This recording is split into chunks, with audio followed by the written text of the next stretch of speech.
భారతదేశానికి స్వాతంత్రం వచ్చి 80 సంవత్సరాల తర్వాత కూడా ఈ మాటలు మాట్లాడుకోవడం సిగ్గుచేటుగా ఉంది.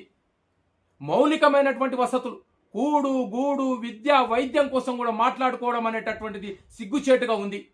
ఈ కాంగ్రెస్ ప్రభుత్వంలో ఇందిరమ్మ ఇండ్ల కోసం 60,700 మంది అప్లికేషన్ పెట్టుకుంటే దాన్ని సమీక్షించి 40,900 మంది మాత్రమే కుదించారు.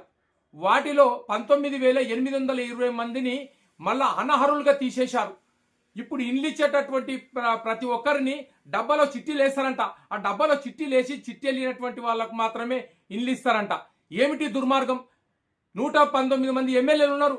మరి 119 మంది ఎమ్మెల్యేలకు వెళ్ళి చిట్టి వెళ్తేనే రేవంత్ రెడ్డి ముఖ్యమంత్రి అయిందా? లక్కీ లాటరీ ముఖ్యమంత్రి? మాకు లక్కీ లాటరీ ఇల్లు ఇవ్వడానికి మీకు భోగం ఇచ్చినాం, యోగం ఇచ్చినాం.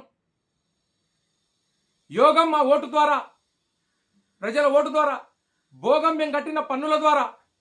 మీ జల్సాల కోసం, మీ యొక్క విలాసాల కోసం, మీ టూర్ల కోసం, మీ ఆనందాల కోసమేనా మేము కట్టినటువంటి పన్నులు? అందుకే మేము చెప్తా ఉన్నాం, ప్రజలారా మీరు ధైర్యంగా ఉండండి. మీకు ప్రతి ఒక్కరికి ఇల్లు వచ్చేంత వరకు కూడా మేము తెలంగాణ రక్షణ సేన మీ ఎంబడి ఉంటుంది.